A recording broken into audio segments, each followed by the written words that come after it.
ভাই Shahan Chowdhury, professor, Dhaka university.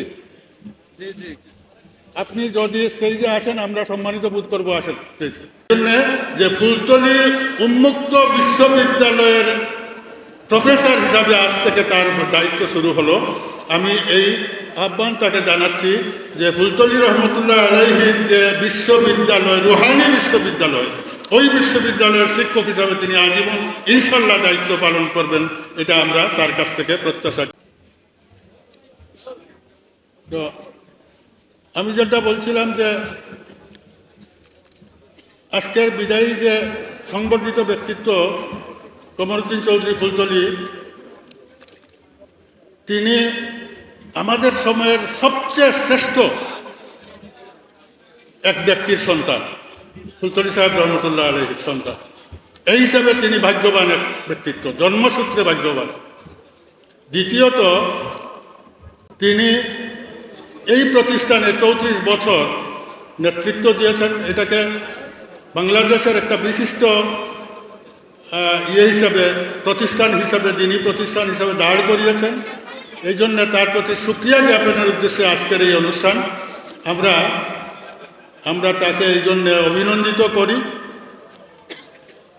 তৃতীয় একটা কথা আমি বলতে চাই, সেটা হচ্ছে যে তার সন্তান মারজান আহমদ চৌধুরী, তার কথা আমি মাঝে মাঝে শুনি, আলহামদুলিল্লাহ, কলিজা শীতল করার কথা, যে ফুলতলী সাহেব রহমতুল্লাহর দুয়ার বরকতে তার সন্তান সন্ততি, এই যে একজনকে ডেকে আনলাম, তিনি কি আসছেন? জি, এই যে আমাদের সিলেটের গৌরব বলতে পারি, ঢাকা ইউনিভার্সিটি। আমি বলি আমাদের গ্রামের, আমার বাড়িও ফুলতলী, আমি প্রথম ছাত্র, 2 নম্বর কিন্তু আজকের দ্বিতীয় ছাত্র ঢাকা ইউনিভার্সিটির আমাদের আজকের বিদায়ী অতিথি। আর ঢাকা বিশ্ববিদ্যালয়ের মনে হয় আমাদের অঞ্চলের প্রথম শিক্ষক মারজান চৌধুরী সাহেব। তো যাকে আমি তাকে এই যে 3 ভাবে আমি মূল্যায়ন করতে চাচ্ছি, একটা হচ্ছে পুত্র হিসাবে, একটা হচ্ছে পিতা হিসাবে, আর একটা হচ্ছে শিক্ষক হিসাবে, আলিম হিসাবে। তো 3টি ক্ষেত্রে তিনি আলহামদুলিল্লাহ যে ভূমিকাটা পালন করেছেন, যা অর্জন করেছেন, তা আমাদের জন্য উদাহরণস্বরূপ। আমরা আজকে তার কাছে দোয়া চাইব এবং অবশ্যই তার জন্য দোয়া করব। আল্লাহ তাকে শতায়ু করুন, এই দোয়া করি।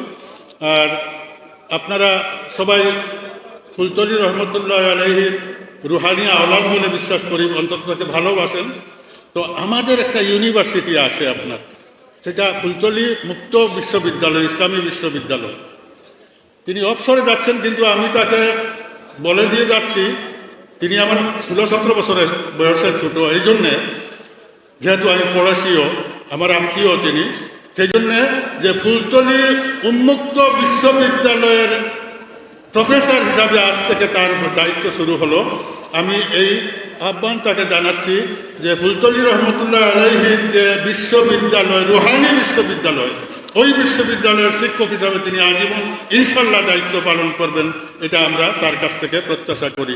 আমার কথা আমি আর বাড়াচ্ছি না। আসসালামু আলাইকুম ওয়া রাহমাতুল্লাহি ওয়া বারাকাতুহু।